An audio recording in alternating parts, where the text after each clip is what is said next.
I like to tell my clients to think of their podcast as not just a podcast. If you did a podcast and you were interviewing successful women in business, then you could write a book from those episodes that you've done. If you can strategically think about the episodes that you're going to be creating, you can repurpose those episodes as chapters in a book, as modules in a course. Hey there, this is PodJunction Podcast, the show where business leaders share how they use podcasting to grow, connect, and build their brands. We also explore the smart marketing moves that can make your podcast even more powerful. I'm Sadaf Bainan, and today I'm talking to Christine Blosdale. She's a branding strategist, marketing coach, podcaster, and author who helps entrepreneurs cut through the overwhelm of branding and marketing so they can grow their authority and their audience. Christine, welcome. It's so good to have you here. Oh, thank you, Sadaf. It's a pleasure. I'm so excited, and I'm hoping that your listeners get a lot of inspiration from today's show.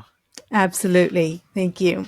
Christine, I would love to start with your own journey, how you went from radio to running your own business, and how podcasting became such a big part of the work you do with entrepreneurs.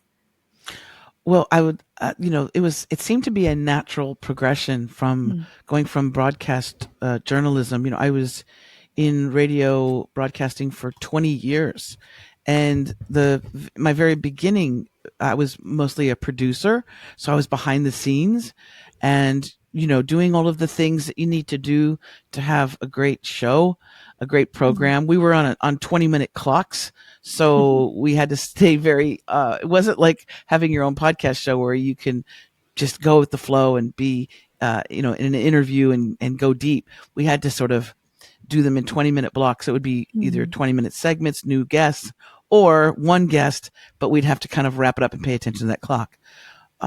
So being the producer was a wonderful experience because you do the research on the guests, you come up with the ideas, what kind of shows would be of interest to the listeners, and then moving on through the whole process.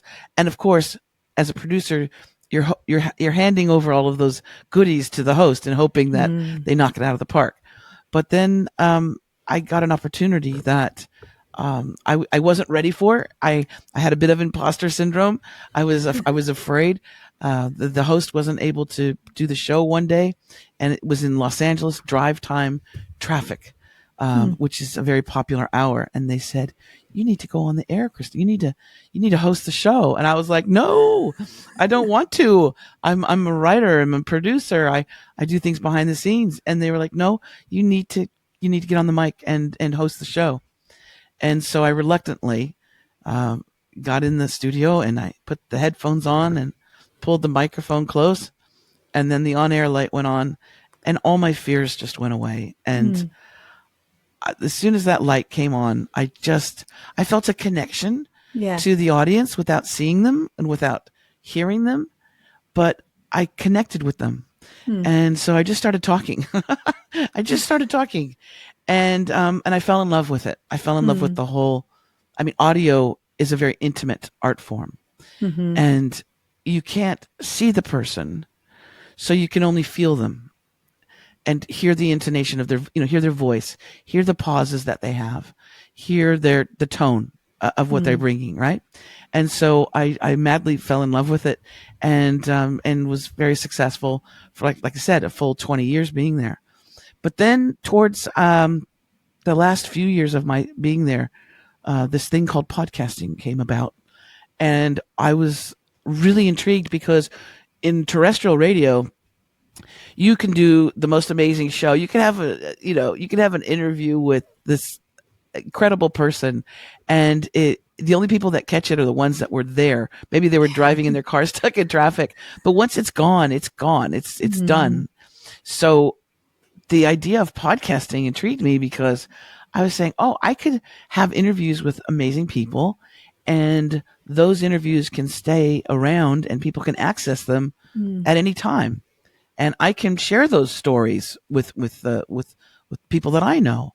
And so I began, and I did the thing that, because there wasn't a lot of podcast coaches out there. There weren't a lot of people like myself who work with clients and show them how to create a podcast. So I had to learn by myself, and I had a rickety setup. I mean, I think I was recording off of Skype. It was like, it was really, I had a speaker, so the guest's voice was coming through the speaker, and then I had a microphone that I was sharing. Basically, I'd have the microphone when I would talk, and then I'd point the microphone to the speaker. Yeah. I was horrible, but but I had a passion about it, and I knew sort of the art of the interview already from my years in radio, and so I started off that way, and then gradually progressed and learned all of those different things. How, of course, editing and publishing and all that good stuff. But it was a natural transition, because I know already how powerful our voices are and our stories. Yeah. And it's a beautiful way to express yourself. And then later I found out it is a insanely wonderful marketing tool for businesses, for authors, for speakers, thought leaders. And so then I slowly moved into coaching people, coaching them how to make the most out of their time of being a guest on a podcast, but most importantly for those businesses that wanted to reach a new audience, how to brand their podcast, how to create the theme, the flow, and really take their business into another stratosphere, which is with podcasting. So that was my transition, I guess. I love it. Thank you so much for sharing that. And, listening to you talk, it really does seem like you were in the trenches and you worked your way up to where you're at now. And I can see that natural progression that you talk about. And when you were talking about the podcasting, when you first got into it, it sounded like the only thing holding you back was the tech. Yeah. Yeah. But what's interesting is that some of those first shows that were done that way, and the sound wasn't very great. And actually, one of the shows that I did was with my interview with a master narcissist, which is kind of like the interview with the vampire. And that one show, now this was done years ago, but that one show, it's one of my most popular ones. I still get comments on it. Wow. And on YouTube, I put the video version of it. Now, again, I didn't have a video. It was basically just the audio and a couple images. But that show, I think it's over 300,000 plays. Amazing. That tells you a lot about the subject matter as well. Yeah. But it was such a good conversation. It was so eye-opening for a lot of people who've been victims of narcissists that it went viral. And again, not great sound and no video, but for some reason it really took off. So I encourage people, just get started. Now you have the tools available. Now you have coaches like myself. You've got people who are doing programs that you can learn from, like Sadaf's a beautiful podcast. So, absorb yourself with all of that information, maybe a little bit before you get started, so you feel more confident, more confident than I was with technology anyway. Yeah, I mean, it also speaks to your point about how with when you were a radio host, it was just like, you kind of had to be there to catch what you guys were talking about. But this content that you get from podcasts sticks around, and it's so we accessible. Pick our own programming, and it allows the public, allows the listeners to choose. If you're a true crime junkie, you can do a marathon with all of the different true crime podcasts. Or if you're, I'm a, like with books and things like that, I'm a nonfiction person. I love reading nonfiction and from people who I can learn from. And so it's the same thing with podcasts. You can choose what kind of podcasts that you want to listen to. Yeah. If it's comedy or if it's a biography, those type of shows. Mel Robbins is one of my favorite people to listen to. I can listen to her audiobooks. I can listen to her podcast. I can listen to anything Mel Robbins has because she's riveting and she's very relatable too and authentic. And that's something I think is really important for a podcast host. Yes. Yes, for sure. Christine, looking back at the journey you've just shared, what were some of the biggest challenges that you had to overcome? And I guess what were some of the lessons that you took from them? I think eventually, in that transition from radio to podcasting, um, it was all about the guest and making Hmm. sure that the listeners had a really wonderful experience learning from someone, diving into their stories. And what I found it was that difficult divide of saying, well, how do I use my podcast Hmm. as a marketing tool for my coaching for the business that I have? Hmm. And one mistake that I see a lot of people do who create a podcast in order to promote their business, their services, is that it sounds too salesy. It sounds like an infomercial, Hmm. right? And as soon as we hear an infomercial, we run because we know that it's going to be it's a sales Hmm. pitch. It's somebody saying I me. And so Hmm. I needed to have that transition because I wanted to use it as a marketing tool, but I also didn't want to lose that flavor of, of value for Yeah. listeners to tune in so that they could learn something. And so having that was an interesting process. Hmm. And now I feel that I've nailed it, and I'm working with my clients now on how they can do it. But we want to stay away from that infomercial feel, right? Hmm. Because no one's going to listen if they know that it's just a pitch for their Hmm. business, their coaching business, or, buy my program or things like that. People will Hmm. run. So you want to give high value, and then you want to let the audience know how you can help them, but you do it in a clever way, not in a salesy way. Yeah. No, that's right. Thank you. You talked about authenticity, being authentic and relatable. From your perspective, what makes podcasting such a powerful way to build trust and authority compared to other platforms?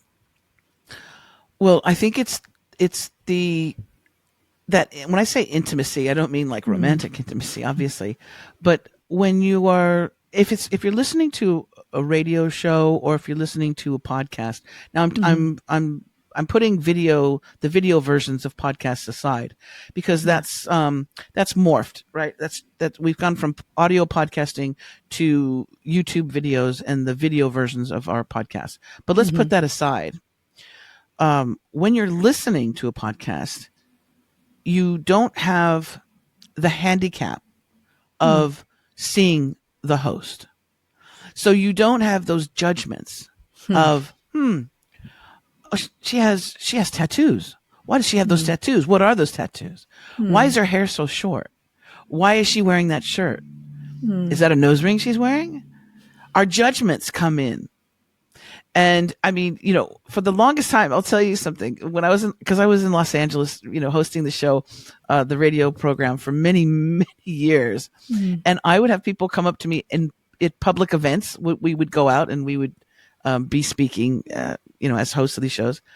And they would come up and they they said, I didn't know you were white. I had people come up to me and go, girl, I thought you were black. How is that? I said, thank you. I don't know. I Hmm. said, I don't know Yeah. how that came across, but Hmm. they were so excited to see me because they've only heard me Hmm. and the content that I brought. See, the content that I brought to them was very unique and had Hmm. of high value to them and their lives. And so you form a place in people's hearts with the content that you create. And it doesn't matter if it's something that's really funny and you make people, you give them a better day because they laugh, or if you educate them on something that changes their lives, it's very powerful. But they Hmm. don't have that judgment of the visual. They're only Yeah. hearing you and thus feeling you and Hmm. feeling your intention.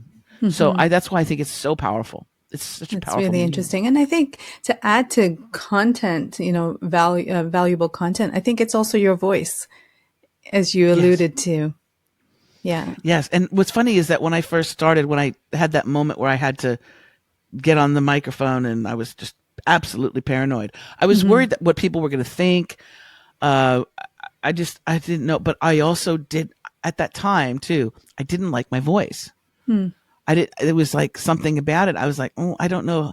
I don't think I have that radio voice. I don't know. And not that there's a radio voice, but Yeah. I was not a huge fan of my voice. And so I grew into that. And then Hmm. I realized that I can use my voice in many ways. And when you just take it down, even if you just like slow down and you start speaking in a way that's really methodical, Hmm.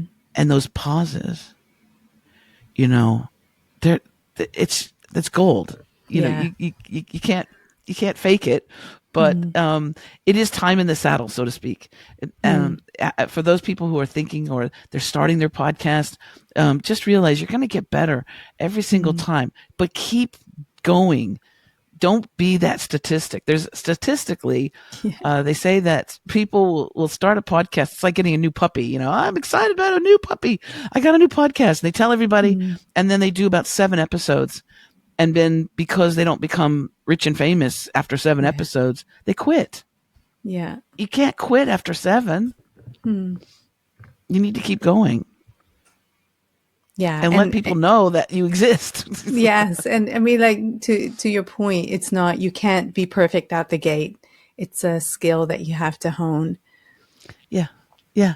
Hmm. Exactly. Like any other thing that you do in life. The first time you do it, you might feel clunky.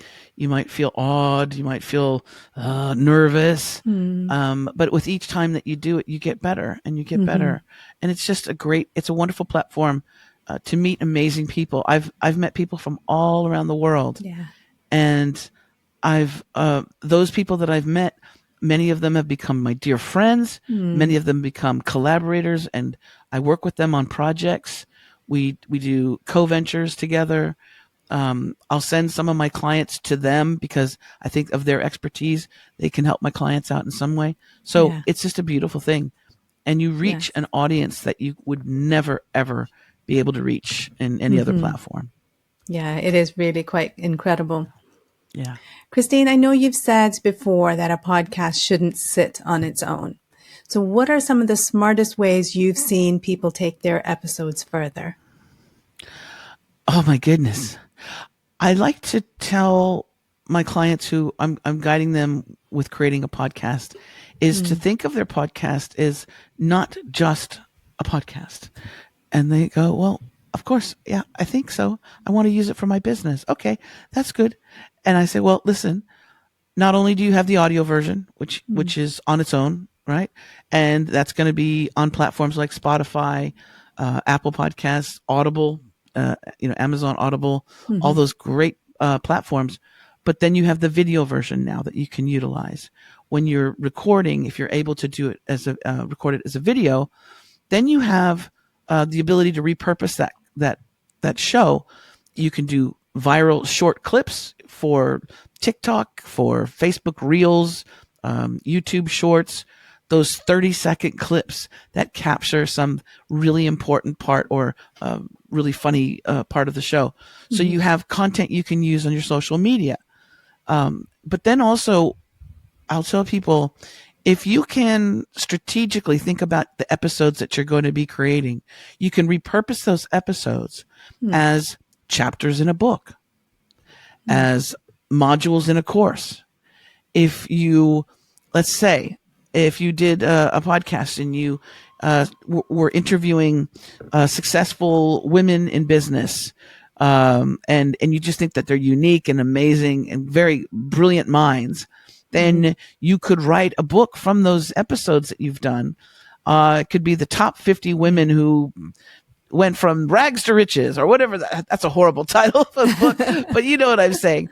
So you Yeah. could focus in on a niche. You could focus in, Hmm. if it's about marketing, if it's about social media, women, who overcame, obstacles, great obstacles to be successful in life. You can take those episodes, they're chapters in a book, and you can publish that book. And then you've got a whole other, my whole thing is about branding and Hmm. establishing your expert authority. And one of the best ways to do that is with a podcast, Hmm. with the video version of that podcast, and books, especially if it's a bestseller. But creating those books are easy once you have those episodes because you've got content. And everybody, if I went back to any of my people that I've interviewed and I said, "Hey, Susie, listen, our interview was so good, and I treasured it so much. I'm writing a book about women who are really amazing and they knock it out of the park. Would you like to be featured in that book as a chapter? I will make sure I put your website and how people can contact you. I'll even put a picture of you on the back of that book or on the front of the book." Everybody's going to say yes. Yes. Yeah. Right? They're going to go, "Of course you can. Please." Yeah. So there's ways that you can repurpose. That's the answer. Yes. That's the long answer to your question is there's ways to repurpose your content and to use it for your brand, for your branding. So if there's someone listening who's not repurposed their content before, what's a simple way for them to start doing that without feeling overwhelmed? Oh, use technology, baby. Use AI. Use technology. First of all, because I've had clients go, "Okay, great. I've done some interviews and I can take those and put them into chapters in a book." And I'll say, "Did you get a guest release form signed?" And I go, "Excuse me." They go, "What's a guest release form?" I said, "Oh, now you've got to go back and you need to ask those people that you interviewed that you want to put in that book if you can use that content." So do it. Listen, set it up in the beginning. If you're a podcast host and you want to have guests on your show, if it's just you, if it's a solo show, you can go, no problem. But if you have guests on your show, you want to make sure that when you book them in, before you start recording, you have them fill out a guest release form. And that guest release form gives you the right to repurpose that content for video, for books, for whatever. And that needs to be in place before you do anything like that.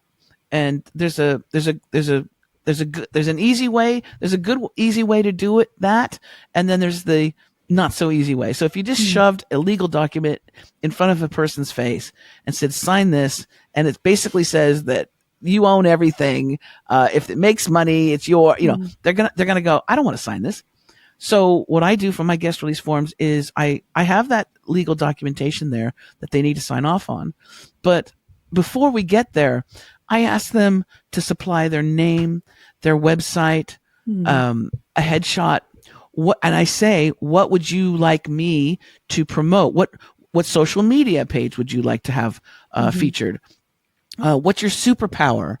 I make it so that they know that I'm going to make them shine and this is going to be a wonderful thing for them. And then at the end, I have, by the way, in order for you to have all these goodies and to have me, interview you, you do need to sign this legal stuff. And it's way easier. It's like putting honey with medicine, right? But it is something that you need to do. Then once you've done that, if you've said, "Okay, Christine, everybody who's on my show has signed my guest release form. I'm all legal beagle. I'm good." Then, don't just take the transcript of your episode with that person.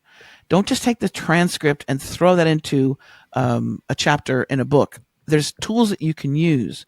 You can take that show. There's a wonderful piece of software I tell all my clients they can use it. And I believe it's free to use in the beginning. And then I've upgraded, of course. But it's called Video to Blog. And Video to Blog, you can upload an MP3. You can upload an audio file. But it's really for like video.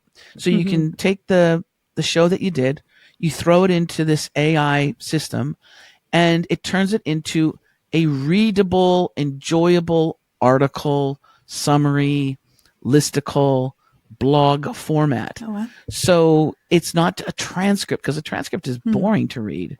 But if you actually turn it into a really enjoyable read, then you can pluck those gems and put them into the book. A lot of my books I created that way, because I'm not a writer. I'm a talker. So I take my talks, I take my webinars and my podcast episodes, and I turn them into chapters in a book, if that makes sense. Yeah, it does. And that's a really great way to repurpose, as you say, like, especially if you're not a writer. And also you don't always have endless amount of time, do you? So to be able to repurpose a podcast and be able to get the value out there, and because people consume content in different ways. So not everyone's going to listen to a podcast, but they might pick up a book. Exactly. So, Exactly. And with that book, again, you can that book serves as a marketing tool for you. So if you're a yeah. coach, if you're um, a speaker, you can use that book as a marketing tool to get you into doors that you normally couldn't. It's easier to become a guest on podcasts when you have that book. But I also say that book is, each chapter can also be modules in a course that you create or program that you create. So there's different things that you can do with that book. But then the next step too is, since you've already got the equipment because you're a podcaster, you can create the audiobook version of that book that you've written. And the audiobook version is you not just reading the book, but performing it. I do work with some clients. I show them how to create their own audiobook. Okay. It's a little bit of a process. We won't get into that too much, but it's a great feeling when you have an audiobook. It's like, oh my gosh. And for the longest time, set off, I did not want to do an audiobook because I thought it would be too hard. But I was like, I have the tools. I have a microphone. I have all the equipment. Why can't I create this audiobook? I just needed to sit down and I needed to figure it out. And I eventually did. And it's addictive. It's so much fun. It is. It's so much fun. It's so cool to like go on a road trip and go, hey, we got 6 hours in the car. Why don't we listen to my audiobook?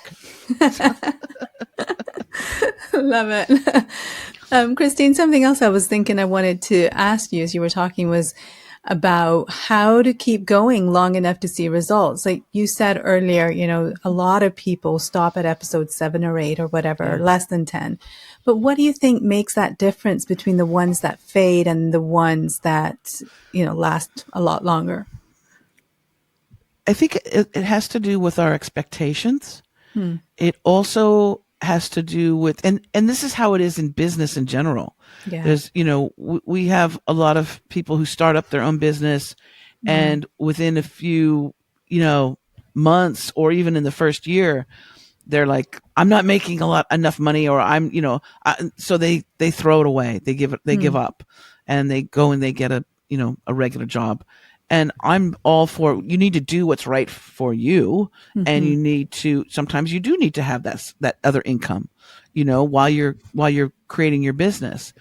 But the thing is that at the bottom of every, on my website, which is expertauthoritycoach.com, on the bottom of every page, it says this mantra that I live by as a coach.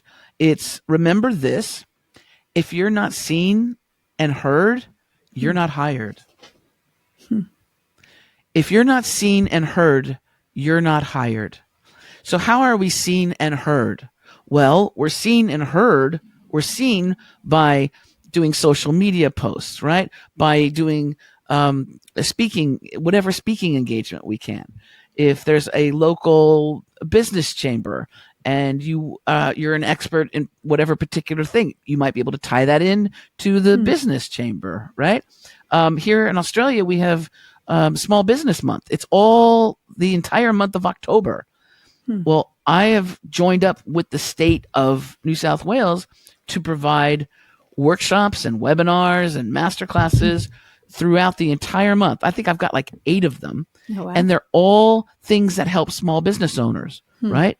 So you need to be in public. You need to be speaking. You need to be doing those videos and writing those books and those blogs. Podcasting is such a great way to get the word out about what you do. It's just another way of being seen and heard, right? And so you want to utilize that tool. The great thing is that once you learn how to do it, it's literally free marketing. Yeah. So you're not spending a fortune and an advertising budget or anything like that. You have free reign to do something creative, but also to market your business.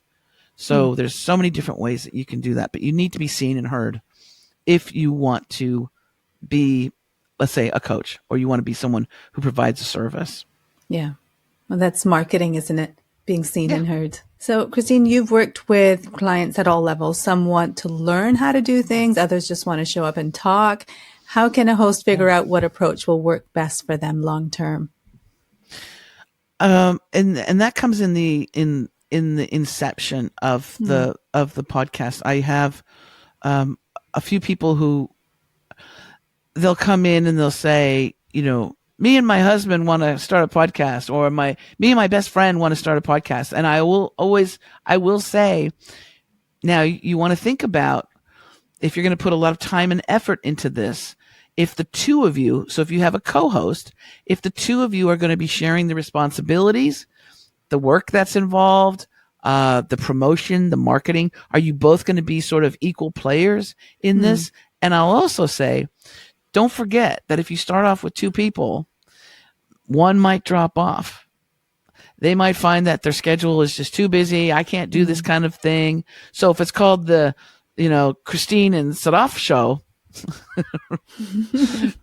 you make sure that Christine and Sadaf are going to stay the course, right? Yeah. That they're going to actually really commit, and you know that they're going to commit to the show and do the heavy lifting together. And that it's going to be long term. I've had so many clients that have had a co-host.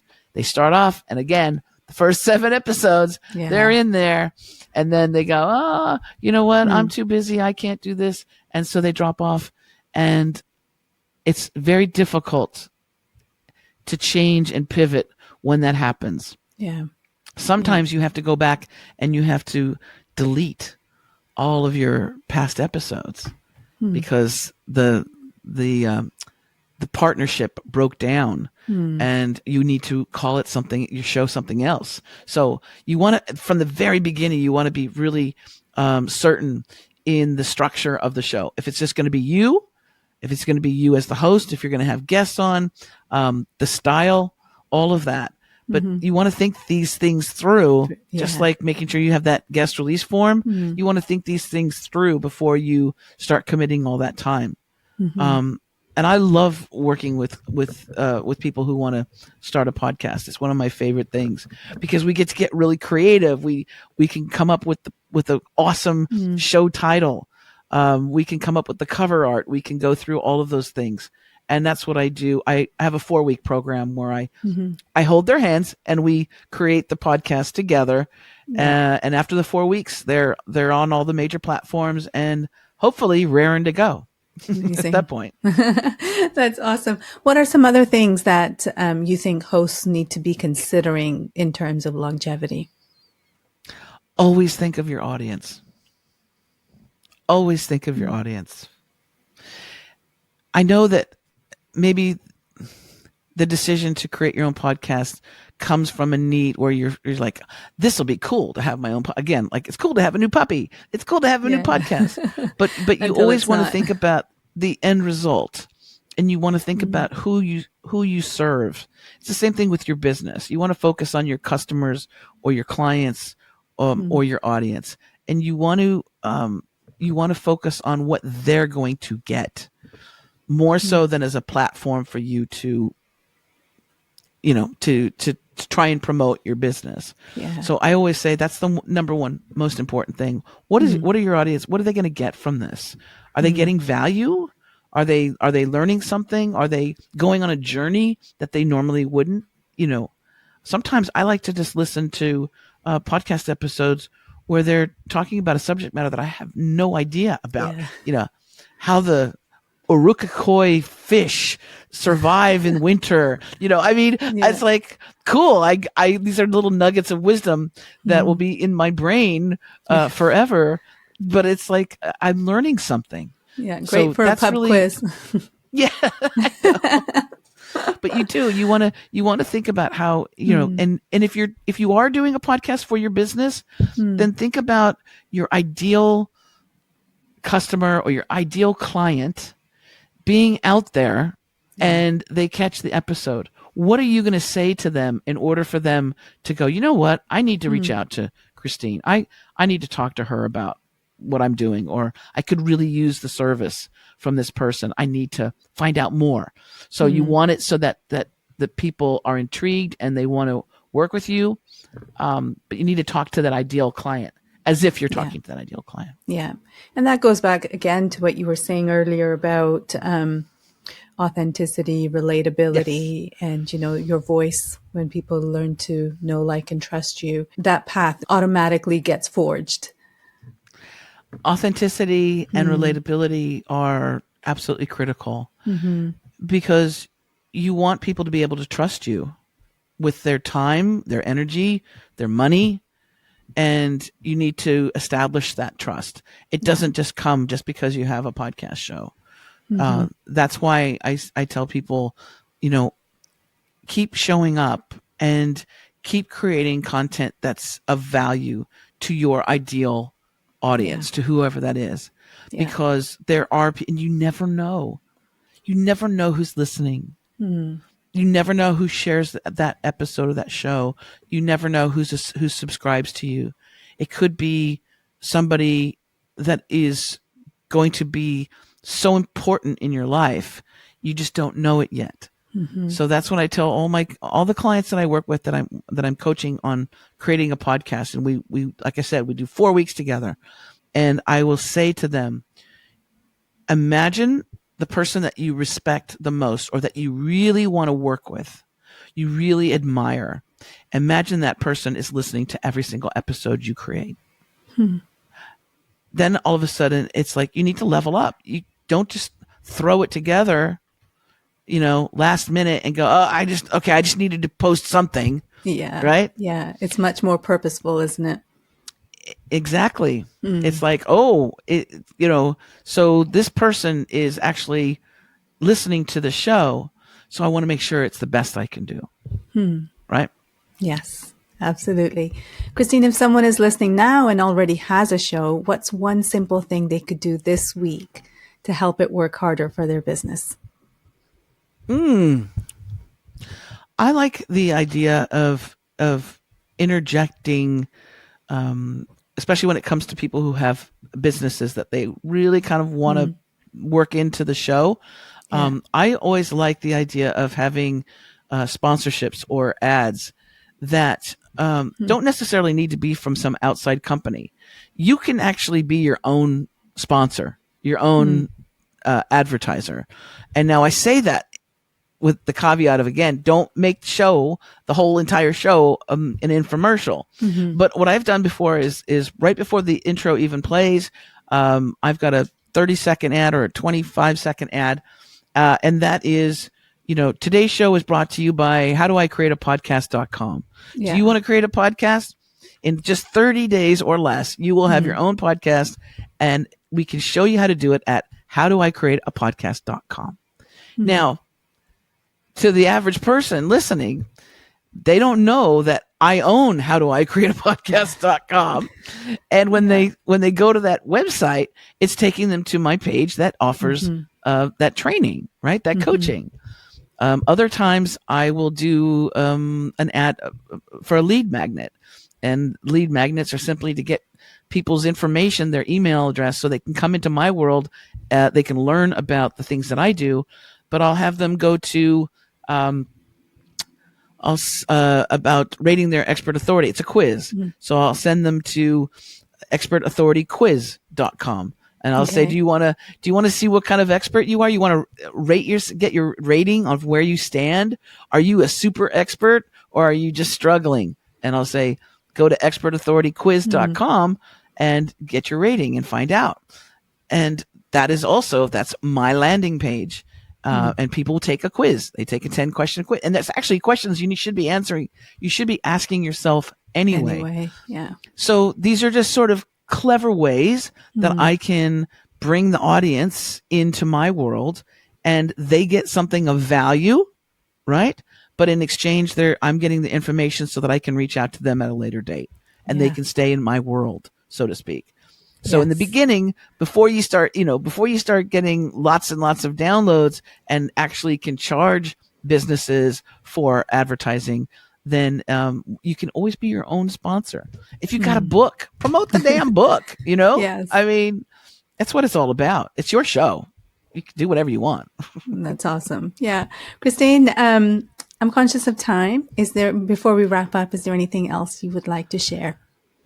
I want to encourage people. I really do.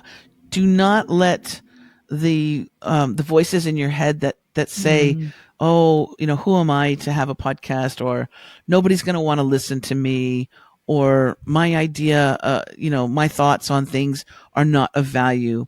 We all have value, and there's an audience for just about everything. There's an audience for just about everything. So whatever it is that you're really passionate about, and especially if you're an expert authority in that field, please do go and start looking into creating that podcast. And you have resources. You've got Sadaf's programs. You can go back and listen to all of those different episodes.